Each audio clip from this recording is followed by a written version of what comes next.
bendiga. Saludamos a la Iglesia Cristiana Misionera en esta noche y enviamos un saludo a la distancia, contento de poder estar aquí trayendo la enseñanza de la palabra y agradecido a Dios por este privilegio.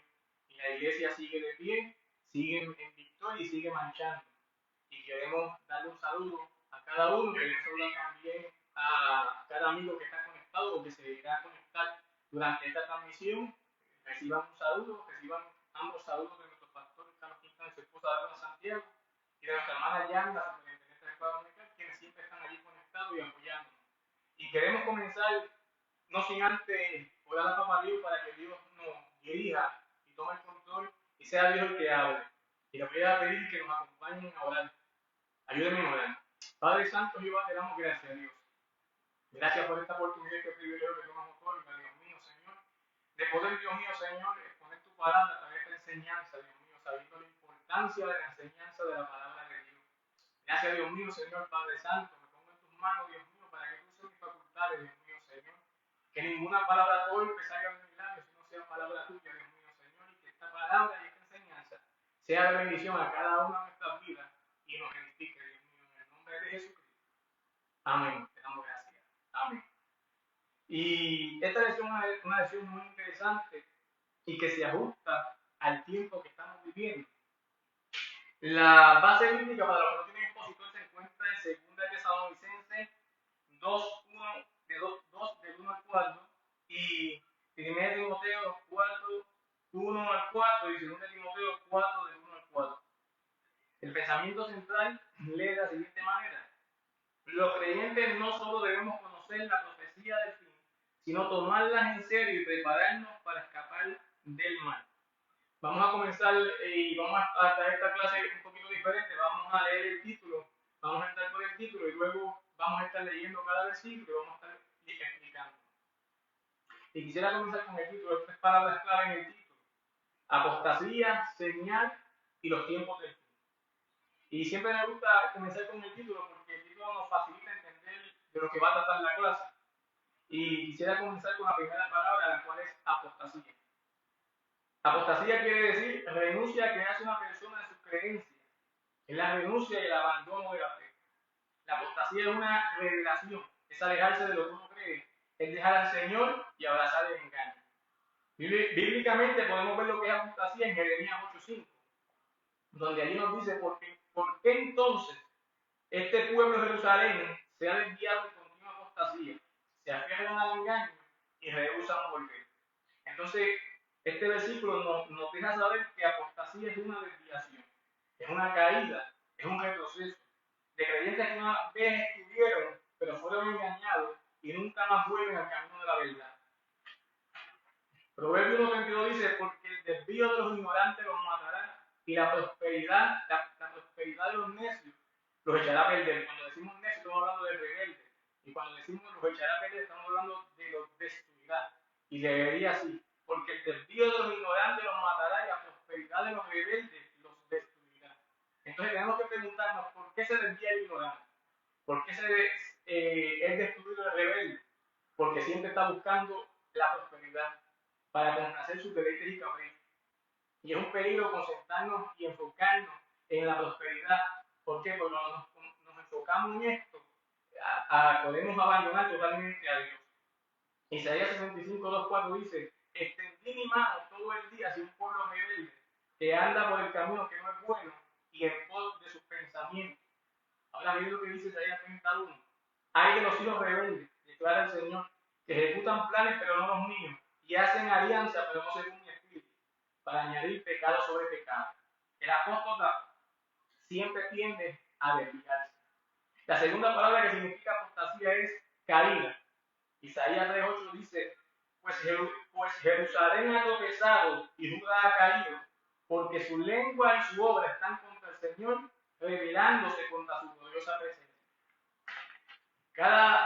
Cuando es un creyente cae en apostasía, cuando su lengua, y cuando habla de aquí de lengua, habla sus palabras, lo que la persona pronuncia, sus obras, sus acciones, se rebelan negándose a obedecer la autoridad de la palabra de Dios. Ahí es que el creyente cae en apostasía. De esta manera, ¿qué hace? Desecha la palabra de Dios.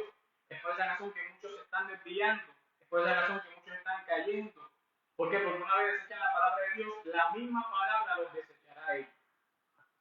Hebreos 6, 5, 4 y 6 dice, porque es imposible que los que una vez fueron iluminados y gustaron del don celestial y fueron hechos partícipes del Espíritu Santo y asimismo gustaron de la buena palabra de Dios y los poderes del siglo venidero y recayeron, sean otra vez renovados para arrepentimiento, crucificando de nuevo para sí mismo al Hijo de Dios y exponiendo la vituperio. Es imposible que el que desecha la palabra pueda ser renovado. El tercer significado de la apostasía es el proceso. Primera de Juan 2:19 dice, salieron de nosotros porque no eran de nosotros, porque si hubiesen sido de nosotros, habrían permanecido con nosotros, pero salieron a fin de que se manifieste que no todos son de nosotros. No de todos es esta fe. ¿Quiénes son los que retroceden? Los que siempre están buscando algo nuevo. Y estos que están buscando siempre algo nuevo son los que el enemigo se le hace fácil engañar. Y estos son los que abandonan el Evangelio. Gálatas 1:6 dice, me maravillo de que tan pronto hayáis abandonado al que os llamó por la gracia de Cristo para seguir un Evangelio diferente. No que haya otros, sino que hay algunos que os perturban y quieren pervertir el Evangelio de Cristo. Este sea llamado anatema. El apóstol una vez cae en el error, es bien difícil que salga de ese error y rehusará volver a la verdad porque pensará que está bien. Ese es el espíritu de error. El espíritu de error, después que te lleva al engaño, te hace pensar que uno está bien. ¿Y qué sucede con estos rebeldes? Jeremías 2:19 dice, te castigará tu propia maldad y tus apostasías te condenarán. Reconoce pues y ve que es malo y amargo el dejar al Señor tu Dios y no temer a mí, declara el Señor, Dios de los ejércitos. Por lo tanto, tenemos que cuidarnos de esta epidemia que se llama apostasía. Muchos se están cuidando de la pandemia, pero se están olvidando de la epidemia que nos puede costar la salvación. Y muchos se están olvidando de algo tan importante que es la apostasía. Por lo tanto, tenemos que cuidarnos. Segunda de Pedro 3:17 dice, por tanto, amados, sabiendo esto de antemano, estad en guardia. No sea que arrastrado por el error de hombres libertinos, caigáis de vuestra firmeza. Así que tenemos que cuidarnos, hermanos. La segunda palabra del título es señal. Ya hablamos de lo que es apostasía, que es caída, desvío, retroceso. Ahora vamos a hablar de lo que es la señal, la segunda palabra del título, que significa indicio que permite deducir algo de lo que no se tiene un conocimiento directo. La señal es un aviso o un informe de algo y sirve para guiar y orientar acerca de un riesgo o peligro. Y nos puede indicar una salida y brindar un aviso para protegernos y salvarnos. Bíblicamente, la señal sirve como recordatorio de un acontecimiento que no se debe olvidar, que se debe tener en la memoria para cuando esa señal se vea, nos acordemos de lo que va pronto a suceder. Lucas 21:28 dice, cuando veáis estas cosas, ¿qué cosas? Terremotos, plagas, hambre, pestilencia. Estas son señales. Cuando veáis estas señales, erguid vuestra cabeza porque vuestra redención está cerca. Las señales nos anuncian algo que pronto va a suceder. La tercera palabra del título es tiempo del fin. El tiempo del fin es un momento previsto en distintas creencias en que el tiempo y el mundo llegará a su fin. Pero la palabra tiempos nos indica que es más de un tiempo. Así que son tiempos, son varios tiempos, indicando que hay más de uno. Y quisiera hablar de 3 tiempos.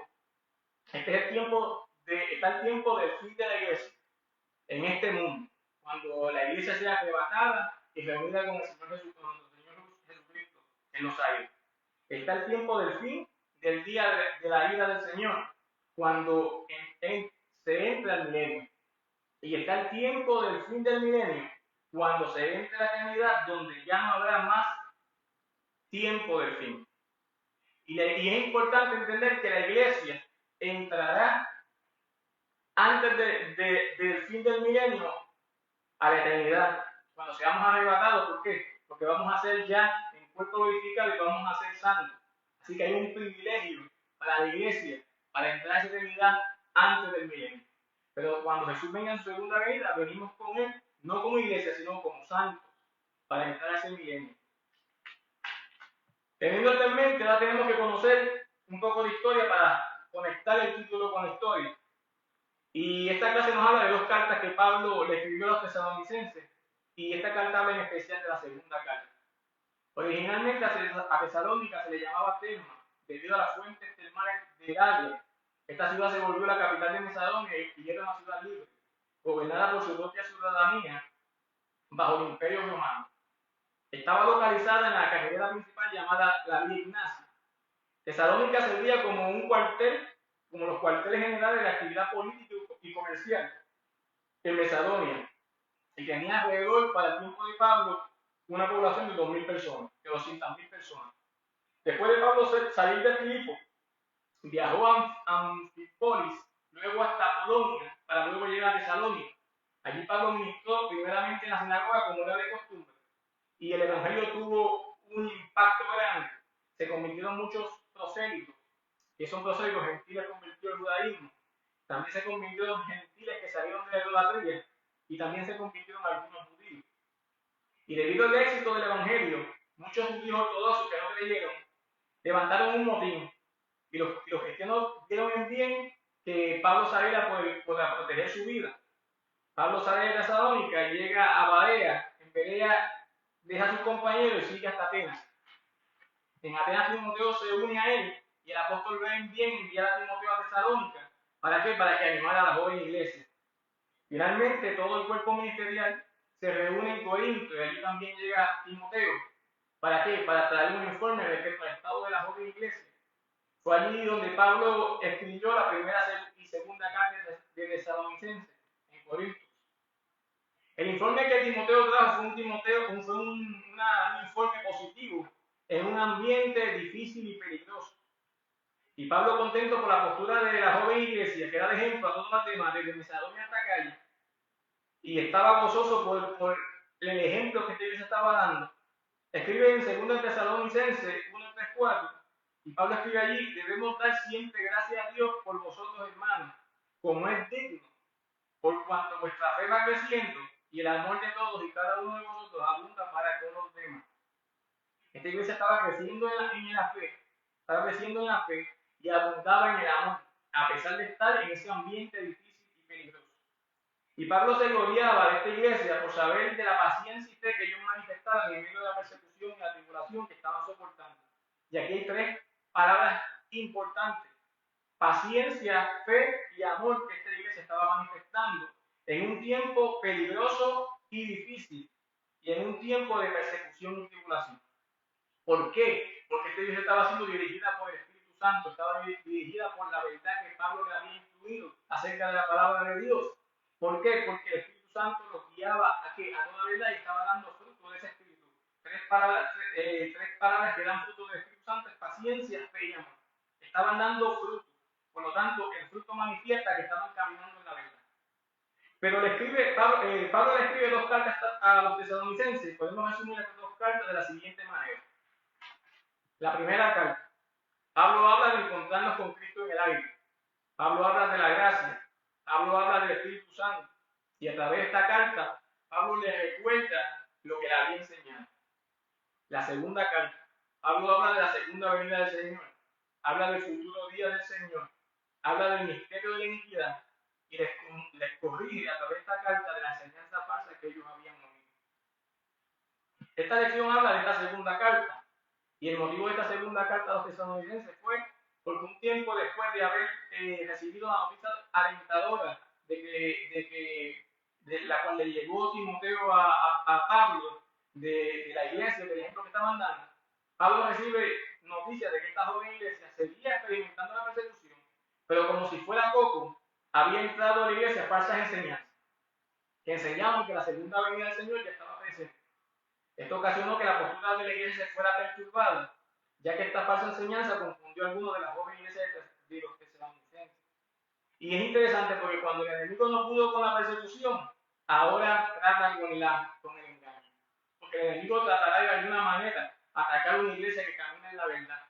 Pero qué bueno que cuando estamos en la verdad, ahí ya podemos mantenernos de pie, aún en el ambiente difícil y peligroso.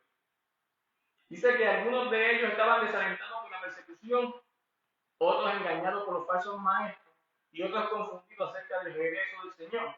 Esto llevó a algunos a ser desobedientes a los mandatos divinos. Esta segunda carta venía de parte de Pablo como consuelo para los creyentes perseguidos, como corrección para los creyentes falsamente enseñados y para confrontar a los creyentes desobedientes e indisciplinados.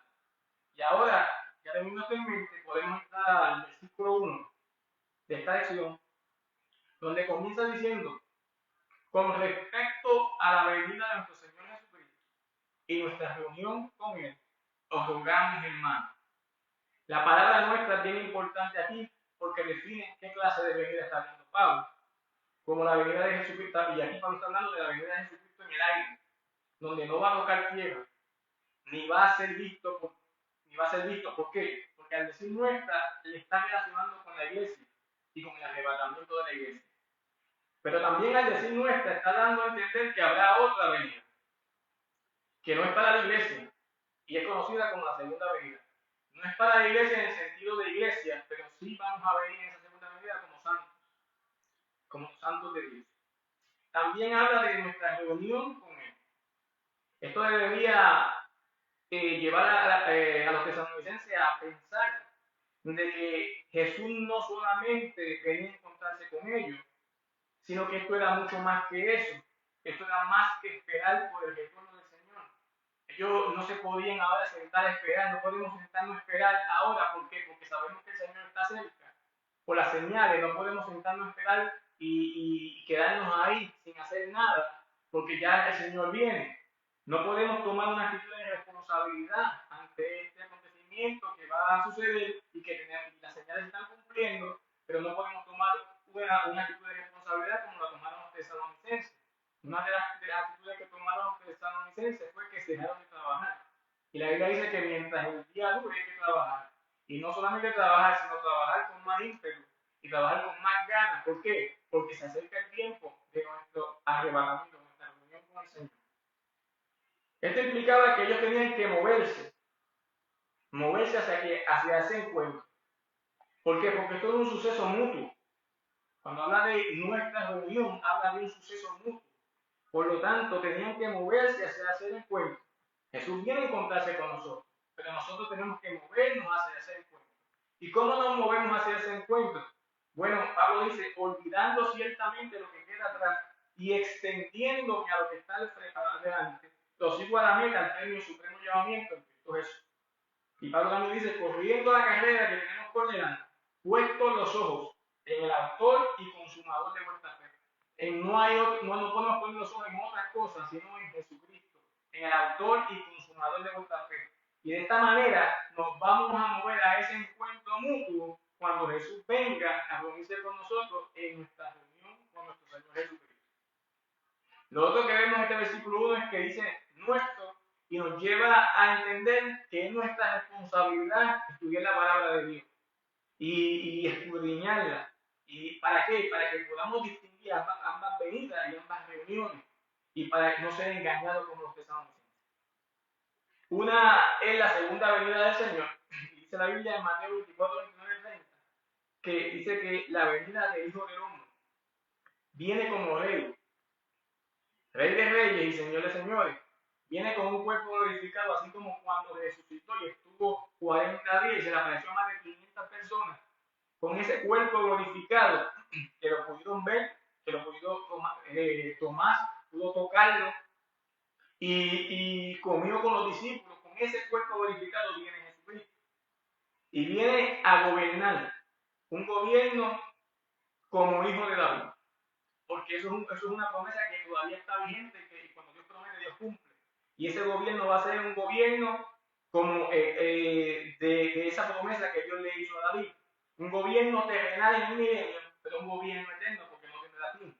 Y viene a castigar a aquellos que le negaron y rechazaron. Y viene para salvar a su pueblo y para salvar a todo aquel que invoque el nombre del Señor. Porque se debe que todo aquel que invoque el nombre del Señor será salvo. La otra venida es la venida de nuestro Señor Jesucristo. Este viene divinamente, no va a buscar la tierra. Viene a buscar la iglesia. Viene como hijo de Dios. Viene a premiar la iglesia con galardones. Viene para realizar las bodas del Cordero con la iglesia. Con aquellos que aceptaron y recibieron al Señor Jesucristo como Salvador y Señor de sus vidas. Y que reconocen como Jesús 100% hombre y 100% Dios. Esa enseñanza ya Pablo se la había enseñado a estas iglesias y ahora se la recordaba. El segundo versículo dice así: os rogamos que no dejéis mover fácilmente de nuestro modo de pensar, ni os conturbéis ni por espíritu, ni por palabra, ni por carta, como si fuera nuestra, en el sentido de que el día del Señor se acerca. Lo primero que tenemos que tener en cuenta es la mente. ¿Por qué? Porque la mente es el campo de batalla. Y aquí dice, no dejarnos mover fácilmente de nuestro modo de pensar. El ataque del enemigo viene de una manera que puede entrar y afectar nuestra mente. Una de las maneras que puede entrar en nuestra mente y afectarla es a través de la duda. La duda nos lleva a que la fe disminuya. La Biblia nos enseña que cuando los discípulos estaban en la tormenta, en la barca, que estaban atravesando la tormenta, que Jesús calma las altas marejadas y calma la tormenta, Jesús le dice, hombres de poca fe, ¿por qué dudar? Aquí vemos que la fe, que la duda disminuye la fe. Hombres de poca fe, ¿por qué dudar? Entonces, la duda disminuye la fe a tal extremo que viene la incredulidad. Y el enemigo levantará situaciones trayendo enseñanzas falsas que vienen a través de espíritus engañosos para traer la duda y para matar nuestra fe. La duda puede llevar al creyente a tener un corazón incrédulo. Hebreos 3:12 dice, mirad hermanos, que no haya en ninguno de ustedes un corazón malo de incredulidad que se aparte del Dios vivo. ¿Cuándo es que llega la duda? Cuando nuestra fe está fundada en la palabra. ¿Cuándo es que no llega? ¿Cuándo es que llega la duda? Cuando nuestra fe no está fundada en la palabra de Dios, sino en la sabiduría de los hombres. 1 Corintios 2:4-5 dice, para que vuestra fe no esté fundada en sabiduría de los hombres, sino en el poder de Dios. Nuestra sabiduría tiene que estar fundada en el poder de Dios, no en sabiduría de hombres. El versículo 2 sigue diciendo, no os conturbéis ni por espíritu. Y me llama la atención aquí, me llevó esto a 1 Juan 4:1-6, donde dice, amados, no creáis a todo espíritu, sino probad los espíritus, si son de Dios, porque muchos falsos profetas son sabidos en el mundo. Tenemos que probar los espíritus. ¿Por qué? Porque a través de la palabra de Dios es como único podemos probar los espíritus. La palabra de Dios nos da el discernimiento a través también del Espíritu Santo para poder discernir los espíritus. ¿Por qué? Porque el espíritu de error se diferencia del espíritu de la verdad. ¿Cuál es el espíritu de verdad? El espíritu que confiesa que Jesucristo ha venido en carne. ¿Cuál es el espíritu de error? El que confiesa que Jesús no ha venido en carne. ¿Por qué digo esto? Porque en ese tiempo cuando Pablo enfrentó este problema, esta situación, enfrentó a unos maestros falsos que muchos eran gnósticos. Los gnósticos decían que el espíritu era bueno, pero la carne era mala. El cuerpo era malo. Por lo tanto, dijeron que Jesús no pudo venir en carne. Por lo tanto, dijeron que Jesús no era el Mesías y que Jesús no era Dios. Por lo tanto, este error lo confrontó Pablo a través de la palabra. Y por eso fue que aquí Juan también le aconseja, porque tenía el mismo problema, le aconseja que dice probar los espíritus.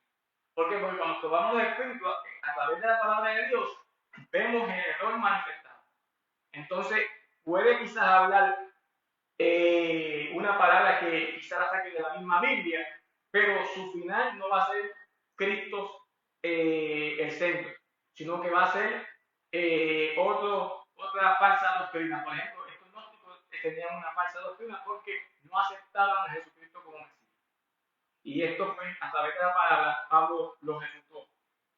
El centro de nuestro mensaje debe ser cristocéntrico.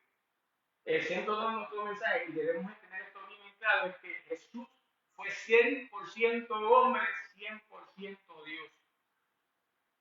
Y sigue diciendo, cuando dice ni por espíritu, aquí Pablo está hablando de los falsos profetas dirigidos por el espíritu de error, por el espíritu demoníaco, que estaban tratando de engañar a los tesalonicenses acerca del día del Señor. Pablo continúa diciendo, ni por palabra ni por carta, como si fueran nuestras. Ellos estaban falsificando cartas y estaban hablando palabras como si vinieran de Pablo. Pero ya Pablo le había dado una enseñanza a los tesalonicenses, donde le dejaba claro lo que es el espíritu de verdad y el espíritu de error. Por lo tanto, ellos tuvieron que entender y recordar aquella palabra. Y Pablo dice, ni por palabra ni por carta como si fuera nuestra. Pablo dice en 1 Corintios 2, 4 y 16, él dice, y ni mi palabra ni mi predicación fue con palabras persuasivas de humana sabiduría, sino con demostración del Espíritu y del poder, para que vuestra fe no esté fundada en la sabiduría de los hombres, sino en el poder de Dios. Pablo siempre tuvo en su mensaje a Cristo. Su mensaje era cristocéntrico. La verdad era fundamental para Pablo. Por lo tanto, ellos tenían que entender que aquellas cartas que estaban falsificadas, si fue que llegó una carta falsificada, y aquello que estaban diciendo era engaño. ¿Por qué? Porque había una diferencia entre lo que es el espíritu de verdad y el espíritu de error. Los tesalonicenses tenían que aferrarse a la enseñanza de la palabra con la que Pablo los doctrinó y no dejarse mover de la manera de pensar, no dudar de que esa era la verdad y edificar su fundamento sobre esa verdad. En estos tiempos finales que estamos viviendo, el enemigo está sacudiendo muchas casas. ¿Qué el enemigo está haciendo? Está yendo casa por casa. Y está mirando. Él no va a sacudir todas las casas. Él va a sacudir algunas casas. Él va a concentrar su ataque solo en las casas que tengan grietas en sus techos y en sus columnas. ¿Por qué? Porque las grietas le dejan saber al enemigo que estas casas pueden derrumbarse fácilmente con su sacudido. ¿Por qué? Porque las casas que tienen grietas son porque no han sido edificadas en un buen fundamento. Esto indica que estas casas no están estables, no están firmes. Por esa razón, el sacudión del enemigo está siendo tan efectivo en este tiempo. Por esa razón, el sacudión del enemigo es suficiente para que una casa en este tiempo que tiene grietas caiga. ¿Por qué? Porque han edificado sus casas en la arena, no en la roca. Por eso es que la ruina es grande. La Biblia dice, la piedra que desecharon los edificadores vino a ser cabeza de ángel. Los creyentes arena, le pongo a los creyentes que no edifican en el fundamento, le vamos a poner el nombre arena, creyentes arena. Los creyentes arena están detrás, los creyentes arenas no edifican su casa en el verdadero fundamento, que es Cristo la roca inconmovible. Edifican su casa en otro fundamento. Ahora, ¿por qué edifican su casa en otro fundamento? Porque siempre estos creyentes arenas están detrás de la manifestación y no detrás de la revelación de la palabra. Se anuncia en la iglesia que viene un evangelista que bota vidrio por los ojos, aceite por las manos, humo por el pelo, y esa iglesia se llena. Se anuncia que viene un adorador que canta como los ángeles, y esa iglesia se llena. Pero usted anuncia en la escuela dominical un estudio de la palabra y la iglesia brilla por su ausencia. ¿Por qué? Porque son pocos los que aman la verdad. Son pocos los que están apasionados por la palabra. Y en este tiempo se van a diferenciar los que aman la verdad y los que no aman la verdad. Porque los que aman la verdad se van a mantener firmes en las rocas, pero los que no aman la verdad son creyentes arenas que van a hacer sus casas derrumbadas.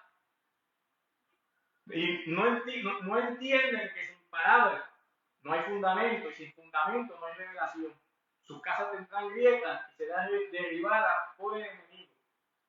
Estos creyentes arenas viven el evangelio sin gozo, sin seguridad, sin confianza, sin esperanza, porque siempre están detrás de la manifestación. Y cuando la manifestación termina, se acabó todo para ellos. Si es buena la manifestación, si es importante la manifestación, pero la manifestación no es lo más importante. Lo más importante es la palabra de Dios, la que nos mantiene de pie. Y estos creyentes que están detrás de la manifestación, creyentes arenas, siempre están detrás de la manifestación, y cuando la manifestación se acaba, se acabó todo para ellos, porque la manifestación solo te puede dejar impresionado, pero al final del día te deja estar vacío, no te llena. Pero la revelación no solamente va a marcar tu vida y va a marcar tu corazón y tu mente, sino que va a llenar. El Espíritu Santo nos va a llenar de la palabra de Dios. Somos llenos del Espíritu Santo cuando esta palabra esté completamente en nuestra vida y podamos manifestar esta palabra a través de nuestros actos, nuestra conducta. Porque no es solamente conocerla, sino es aplicarla a nuestra vida. Y esa es la llenura. Entonces somos llenos a través de la revelación y no de la manifestación. La manifestación no es un indicador de avivamiento, no, como muchos piensan. El avivamiento viene por la revelación. ¿Por qué? Porque si los tesalonicenses estuvieran pendientes a la revelación de la palabra, estuvieran gozosos, estuvieran tranquilos, estuvieran quietos, estuvieran en paz, estuvieran en espera pacientemente, porque hubieran entendido que esta persecución, esta apostasía, era señal de los tiempos de fin para la iglesia, la cual indicaba al creyente roca que la redención está cerca. Entonces, muchos creyentes en este tiempo de la pandemia, pues están desenfocados, están que no se sabe ni a la iglesia que han querido ir a llegar. ¿Por qué? Porque quizás estuvieron todo ese tiempo detrás de la manifestación y no de la revelación. Es tiempo, mi hermano, de que volvamos a la palabra de Dios, que busquemos la palabra de Dios con todo nuestro corazón. ¿Para qué? Para que esa palabra sea efectiva en nuestra vida y pueda librarnos de esta epidemia llamada apostasía. Muchos creyentes no prestaban atención a la revelación porque están detrás de la manifestación y están obviando las señales. Por eso que en vez de acercarse a Dios en este tiempo final que estamos viviendo, se están alejando de Dios. No entendiendo que el tiempo está en tiempo del fin. ¿Por qué? Porque no se están enfocando en la palabra. No están buscando la palabra de Dios. Están buscando siempre la manifestación. Por eso es que ahora están llegando estas señales que se están viendo, que nos están indicando que el tiempo está más cerca de cuando creímos, y para ellos no está cerca el tiempo, porque si están viviendo alejados de Dios es porque ven que Dios va a tardar mucho. Pero la Biblia dice que Dios no retarda su venida, como muchos piensan, sino que es paciente, no queriendo que nadie se pierda, sino que todos procedan al arrepentimiento. Pero también la Biblia dice que el Espíritu de Dios no contenderá con el hombre para siempre. Así que tenemos que tener en cuenta, hermano. Y esta lección pues me habló a mi vida muy bonito y me instó a cada día a buscar más la palabra de Dios. Y es por esa razón que el espíritu demoníaco y de engaño está engañando a muchos. Y hasta porque están detrás de la manifestación y no detrás de la revelación. La revelación quizás le aburre, quizás no le llama la atención. Lo que quieren es manifestación. Pero déjame decirte algo. Escudriñar las escrituras porque en ellas parece que está la vida eterna. Y el enemigo se le hace fácil engañar a esta gente que está detrás de la manifestación y tiene a muchos inseguros de su salvación. Hay muchos creyentes inseguros de su salvación, muchos impacientes acerca del arrebatamiento, muchos preocupados por el tiempo peligroso que están viviendo, que pueden salir para muchos lugares, pero no pueden ir para la iglesia. Cuando debemos estar experimentando un avivamiento. ¿Por qué? Porque estamos, mi hermano, a ley de levantarnos y irnos con el Señor, donde no va a haber enfermedad, donde allí no va a haber prueba, donde no va a haber tristeza, donde no va a haber tentación, sino va a haber paz y gozo. Y tenemos que enfocarnos en esa revelación porque la revelación nos revelará señal. Y esa señal nos recordará de lo que está pronto a suceder, nuestra reunión con Jesucristo. El versículo 3 y 4 dice: nadie os engañe de ninguna manera, porque no vendrá sin que antes venga la apostasía y se manifieste el hombre de pecado. Y luego dice: no vendrá la segunda venida. Está hablando aquí que no vendrá. Hasta que venga la apostasía y se manifieste el hombre de pecado. Y luego dice: muchos falsos maestros están tratando de engañar a esta joven iglesia con falsas enseñanzas de la propia sabiduría humana, de conceptos humanos, sacando de orden un acontecimiento, el cual era la segunda venida del Señor. Y Pablo le amonesta a los tesalonicenses que había un orden escatológico, donde antes de la segunda venida del Señor surgirá el arrebatamiento de la iglesia. Antes del día del Señor, la iglesia va a ser salvada y reunida con el Señor en los aires. La iglesia va a ser librada del día del Señor.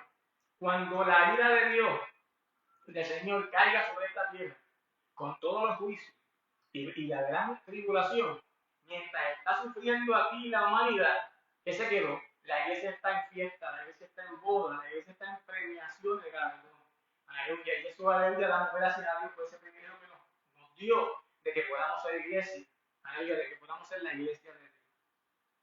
Y la iglesia va a ser librada de ese día. La iglesia va a ser salvada de la ira venidera por medio de Jesucristo. Primera Tesalonicenses 5:9 dice, porque Dios no nos ha destinado para ira, sino para alcanzar la salvación por medio de Jesucristo.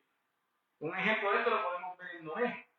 Antes de Dios destruir a través del diluvio, primero aseguró a Noé y a su familia dentro del arca. Podemos estar tranquilos, porque el día de la vida del Señor no es concerniente a la iglesia.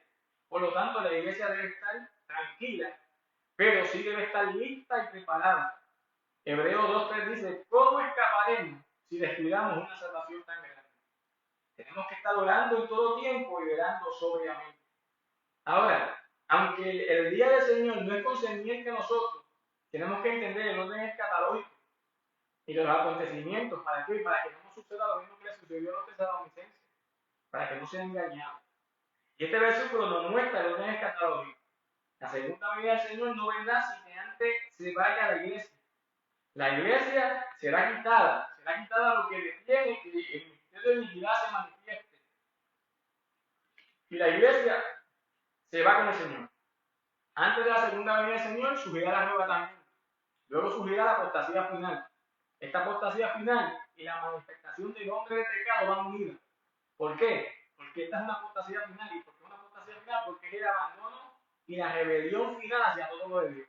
Ya que esta apostasía habla del fin del sistema religioso de este mundo, que tendrá su máxima expresión cuando el anticristo se manifieste, levantándose en una oposición contra todo lo que se llame Dios o es objeto de culto.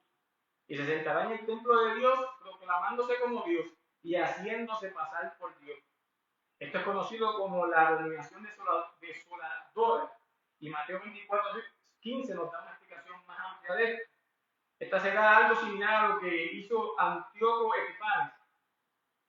Y una vez esto sucede, comenzará los 3 años y medio de la gran tribulación para que entonces surja la segunda venida del Señor. Los tesalonicenses tenían que entender esto para que no fueran presas del engaño, pero esta segunda venida del Señor no era concerniente a la iglesia, porque la iglesia será levantada antes. 1 Timoteo 4:1, 2, 3, 4 y 5 dice así.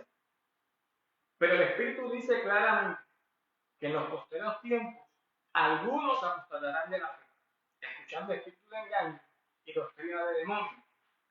Ahora Pablo pasa de la iglesia de Tesalonicenses a la iglesia de Éfeso, donde también había falsedad, donde también había engaño y donde también se había levantado apostasía. Y Pablo ahora no le escribe a los tesalonicenses, sino que ahora le escribe directamente a Timoteo. Y comienza diciendo, pero el Espíritu dice claramente en los postreros tiempos. El Espíritu Santo, mi hermano, es claro. El Espíritu Santo no se equivoca. El Espíritu Santo no comete errores. El Espíritu Santo es perfecto porque el Espíritu Santo es Dios. Primera de Juan 5:7 dice, 3 son los que dan testimonio en el cielo. El Padre, el Verbo que es Jesús y el Espíritu Santo. Y estos 3 son uno. Así que el Espíritu Santo es perfecto, no puede ser mal entendido. Pero lamentablemente hay concilios que antes vivían en santidad, llamaban las cosas malas por el nombre y se dejaban ir por las escrituras y predicaban la palabra de verdad. Pero la presión del mundo, la búsqueda de la prosperidad y el interés por las cantidades lo llevó a introducirse en una doctrina llamada la doctrina de Balaam. Lo llevó a decir que ellos malinterpretaron el Espíritu Santo, pero para de esta manera justificar el acto de ceder al mundo y permitir que el mundo se introdujera en esas iglesias, para luego decir que fue un malentendido, que malinterpretaron y que ahora todo lo que ellos llamaban malo es bueno y todo lo que ellos llamaban bueno ahora es algo severo. Lamentablemente estas iglesias no están dirigidas por el Espíritu Santo, ni tampoco aquellas que enseñan media verdad están dirigidas por el Espíritu Santo, porque el Espíritu Santo nos guiará con la verdad. Y la palabra toda es bien importante aquí, toda verdad, no media verdad. La media verdad es un engaño, es una mentira. Pero el Espíritu Santo nos guiará toda verdad. Y todo aquel que no esté dirigiendo su vida a toda verdad, está siendo dirigido por otro espíritu. ¿Cuál espíritu es ese? Un espíritu de error.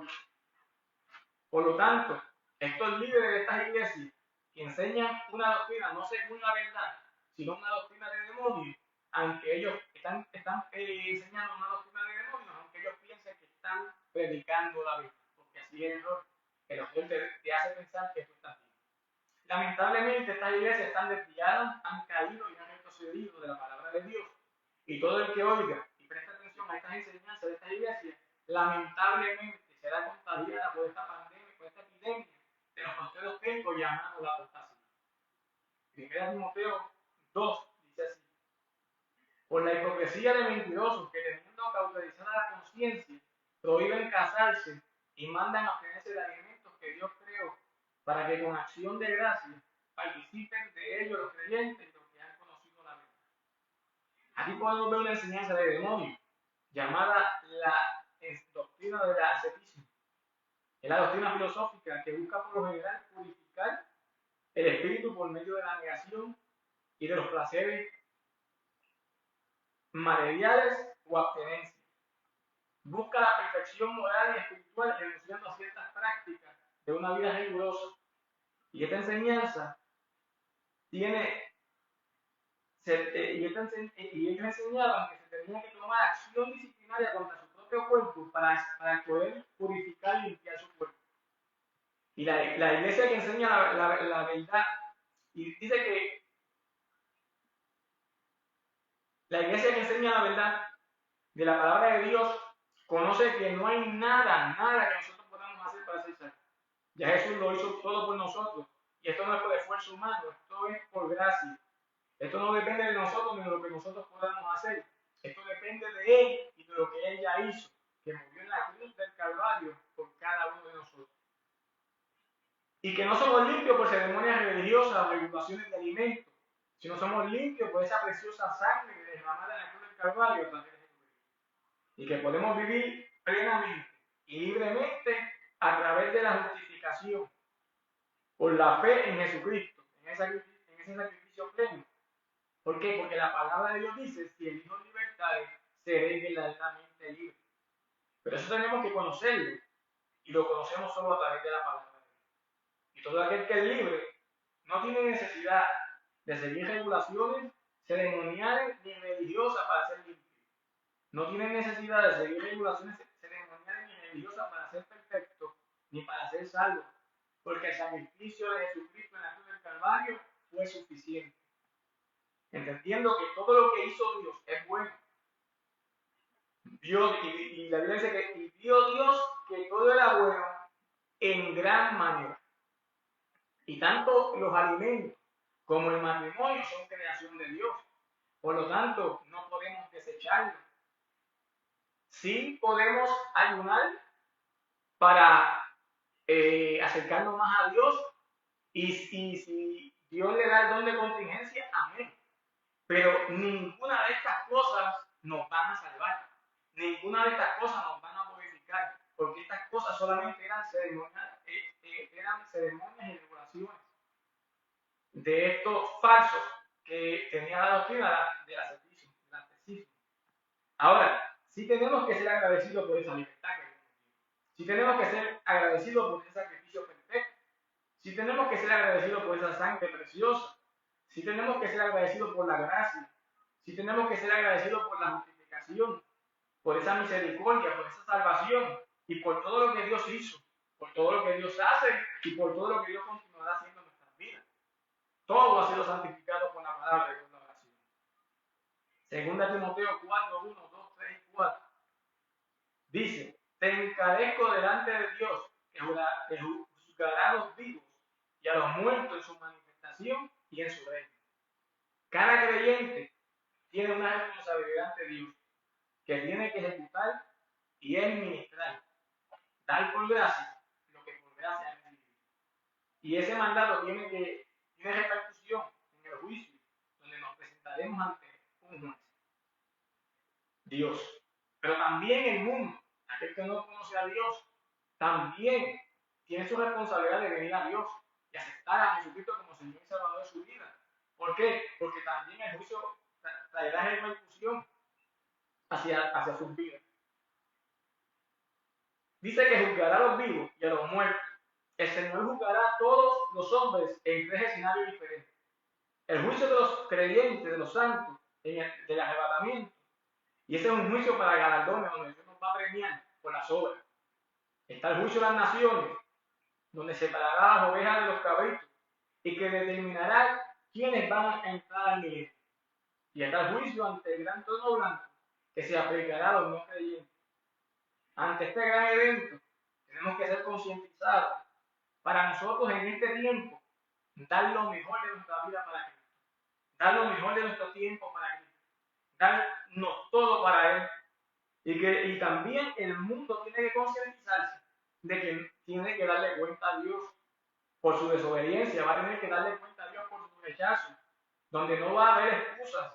¿Por qué? Porque serán abiertos los libros, donde estarán registrados todos los pensamientos, las obras, todo lo que ha hecho, y donde estarán las evidencias suficientes para ser condenado. Y ante esto, tenemos que ser responsables nosotros como iglesia, en el ministerio que Dios ha puesto en nuestras manos, entendiendo que esto no se trata solo de nosotros, sino de todo aquel que nos está escuchando. Y tendremos que dar cuenta a Dios por lo que ministramos, si fue saludable a las vidas escuchadas o si fue destructivo a las vidas escuchadas. Y es necesario que nos equipemos de la palabra de Dios, que oremos a Dios para que Dios nos dé ese conocimiento de esa palabra y seamos dirigidos por el Espíritu Santo. ¿Para qué? Para que podamos ser buenos cirujanos y usar con responsabilidad el biturín en la operación. ¿Qué es el biturín? La espada del Espíritu. Dice que prediquen la palabra, que inste a tiempo, el versículo 2 de 2 Timoteo. A tiempo, fuera del tiempo, redarguye, reprende, exhorta con toda paciencia y doctrina. Tenemos que pedirle a Dios que nos dé ese conocimiento y esa dirección del Espíritu Santo para ser responsables con esa espada del Espíritu, con ese biturín en el cual estamos, cada vez que ministramos, haciendo una operación. Y que estemos realizando esa operación y que esa operación sea de éxito y no de fracaso, sea para salvar vidas y no para condenar vidas ni para destruir vidas. Y que principalmente sea para darle la gloria a Dios. Todo lo que hagamos, que lo hagamos para la gloria de Dios, porque sin Él nada podemos hacer. Versículos 3 y 4. Porque vendrán tiempos cuando no sufran la sana doctrina, sino que tendrán comezón de oír, se amontonarán maestros conformes a sus propias concupiscencias y apartarán la verdad del oído y se volverán a las fábulas. Estos tiempos que estamos viviendo son tiempos peligrosos, donde hay muchos falsos maestros, lobos vestidos de ovejas, que buscan su propio interés, no buscan otra cosa, buscan su propio interés.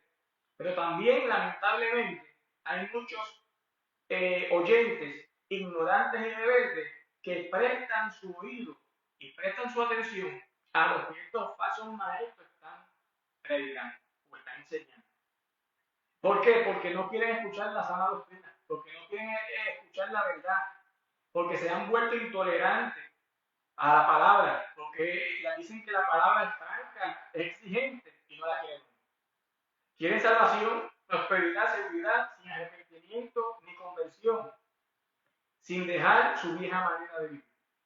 Estos siguen sus deseos y caprichos y siguen escuchando a estos predicadores que toleran el pecado y que dicen un poco de levadura no hace daño. Al contrario, trae más multitudes a la iglesia, porque como buscan el propio interés propio, por lo tanto dicen que esto no es malo. Y esos son los que los creyentes ignorantes y rebeldes buscan y prestan su atención a ellos. Estos buscan quienes los entretengan con sus enseñanzas, que produzca sensación agradable a sus vidas y que le digan, tú estás bien, tranquilo, tú vas para el cielo. A estos predicadores es que ellos les prestan atención. ¿Por qué? A estos predicadores que ellos desean oír, pero no quieren oír lo que Dios desea.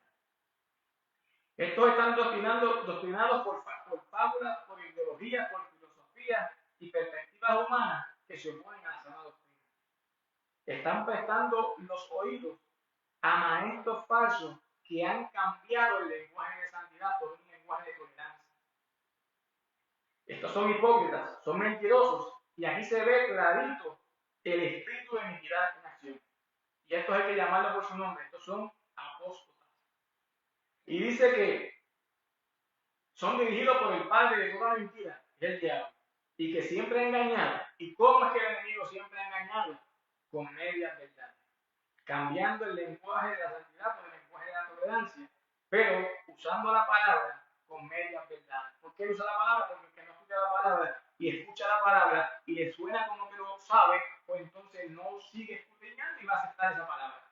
Y el enemigo desde el principio, desde Edén, siempre usó esa estrategia. La Biblia dice que para que el enemigo no gane ventaja, no haremos sus imaginaciones. El enemigo siempre tratará el engaño con falsas verdades.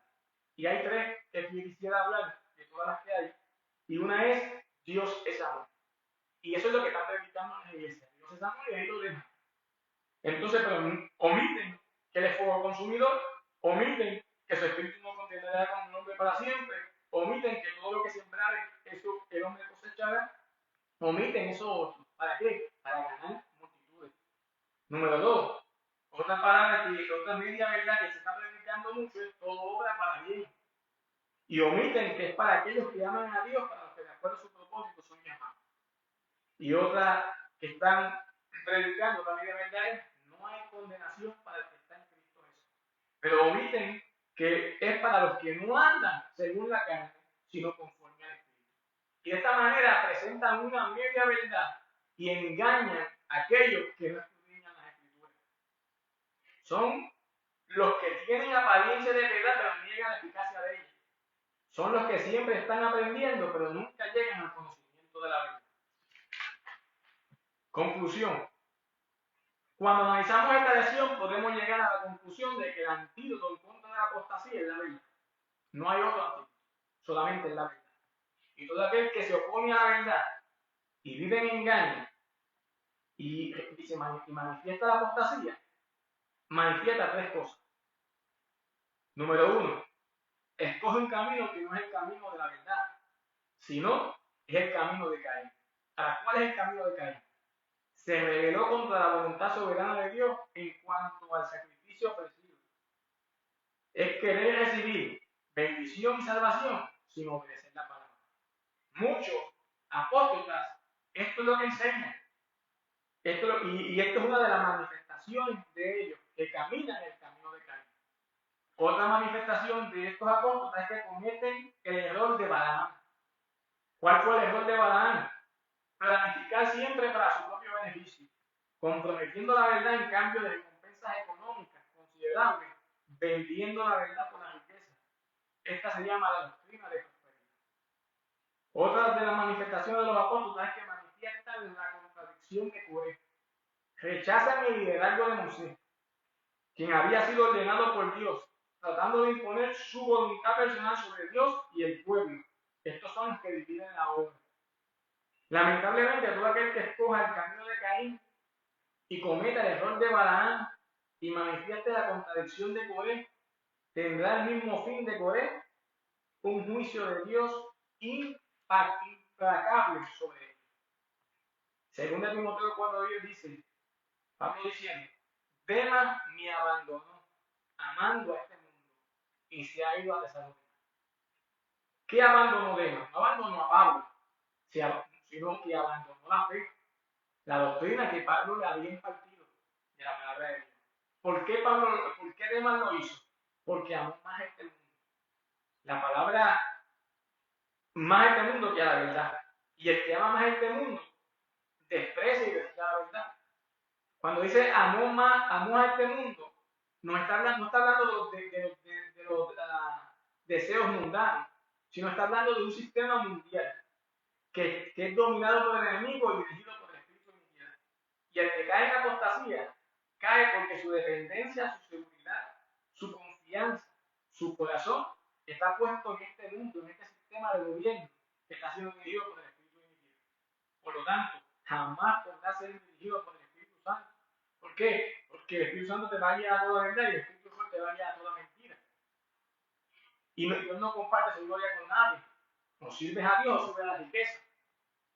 Y puede ser parte de la membresía de la iglesia. Un apóstol puede ser parte de la membresía de la iglesia.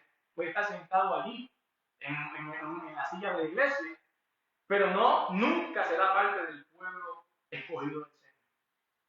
Primera de Juan 2:15 dice, no améis al mundo, ni las cosas que están en el mundo. Si alguno ama al mundo, el amor del Padre no está en él. Pero mira lo que dice Colosenses 8.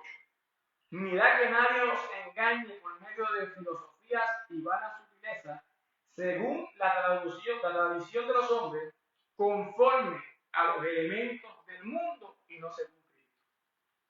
La apostasía no se refiere a verdaderos creyentes que tienen vida eterna y luego se alejan de la verdad. No.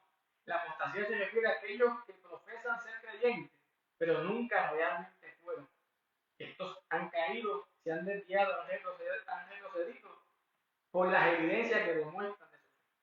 Nosotros como creyentes y como iglesia de Dios debemos pegarnos a la palabra de Dios. Que esa palabra esté pegada en nuestro corazón y en nuestra mente. Amando la verdad, apasionados por la palabra, fundamentados en la palabra, escudriñando las escrituras. ¿Para qué? Para que ninguna apostasía, ningún desolvente de apostasía nos pueda despegar de esa poderosa palabra de Dios. Termino diciendo, como dice Colosenses 2, 6, 7 y 8. Por tanto, de la manera que recibiste a Cristo Jesús el Señor, así andad en él, firmemente arraigados y edificados en él, y confirmados en vuestra fe, tal como fuiste instruidos, rebosando de gratitud. El mundo, mi hermano, no lo es todo, pero la verdad sí lo es. La Biblia dice, conoceréis la verdad, y la verdad os hará libres. Espero, hermano, que este estudio haya sido de bendición para cada uno de nuestras vidas y que este estudio haya penetrado a la mente, al corazón y que esta semilla dé fruto al 100% en cada una de nuestras vidas y que nos ayude esta palabra que hemos estudiado hoy a buscar esa palabra con pasión, con anhelo y entender que es la palabra lo es todo. La palabra lo es todo y Dios la puso aún por encima de su nombre, así que la palabra es lo más importante. Dios creó todo a través de su palabra y destruirá todo con el espíritu de su boca, con la espada de su boca, que es la palabra. Y damos gracias por cada uno de los que se conectaron, esperando que haya sido de bendición esta clase. Y hay unas peticiones y un saludo. Nuestra hermana Gloria Flores saluda. Dios te bendiga, hermana. Hacia adelante. Ángel Ocasio envía saludos al maestro, el primo. Gracias, hermano. Te bendiga mucho. Los hermanos de la iglesia cristiana misionera saludan. Dios te bendiga a cada uno. Seguiremos orando para que Dios perfeccione la obra en cada uno de nosotros. Oración por la hermana Lidia, la mamá de nuestra hermana Hilda. Estamos orando y seguiremos orando por ella. Oración por fortaleza por la familia de Epifanio, quien pasó a la eternidad. Estaremos orando por él, familia, primo mío. Oración por Héctor Santiago, por salud, tiene cáncer. Para Dios nada es imposible, si puedes creer. Sigamos orando los unos por los otros, amén. Porque la oración del justo, orando eficazmente, puede mucho. Y más unidos, como dice nuestro pastor Carlos Quintana y nuestra hermana Débora Santiago, más unidos que nunca. A la distancia, pero más unidos que nunca. Y vamos a estar orando ahora por cada una de estas peticiones. Acompáñenme. Padre Santo, te damos gracias, Dios. Gracias por esta oportunidad, este privilegio que tú nos das de poder escudriñar tus escrituras, Dios mío, y que esta palabra, Dios mío, sea poderosa y eficaz, que transforma, Dios mío, los corazones y las mentes, haya entrado a cada corazón y pueda hacer el efecto, Dios mío. Señor, gracias, Dios mío, por esta palabra. Señor, mira, te presentamos, Dios mío, Señor, a cada uno de los que tienen una petición aquí. Señor, y los que no escribieron, pero también tienen una, Dios, cual sea la petición, Dios mío. Pedimos una visitación tuya, Espíritu Santo, en su necesidad. Dios mío, que tú te glorifiques allí, que tú suplas su necesidad, Dios mío, que ellos puedan ver tu mano obrando a su favor. Glorifícale, Padre Santo, como tú lo sabes hacer, Dios mío. Te damos la gloria y damos todo honor, Dios mío, Señor, porque sabemos, Dios mío, Señor, Padre, que tú nos escuchas. Señor, Padre, y estás atento a nuestra oración, Dios mío, Señor, y quieres lo mejor para tus hijos, Dios mío. Nos unimos a cada petición, Dios mío, Señor, Padre, como un solo cuerpo, Dios mío, Señor, pidiéndote, Dios mío, Señor, que tú obres, Dios mío.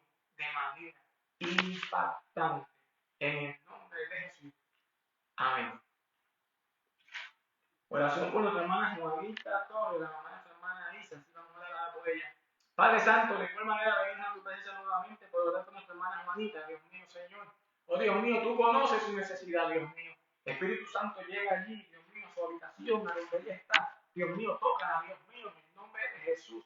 Aleluya, y que ella pueda recibir ese toque divino tuyo, sanador, Dios mío, Señor, y que pueda testificar de tu grandeza, Dios. Señor Padre, lo hacemos, oramos a ti, venimos a ti creyendo, Dios mío. Señor Padre Santo, aleluya, en tu poder soberano, Dios.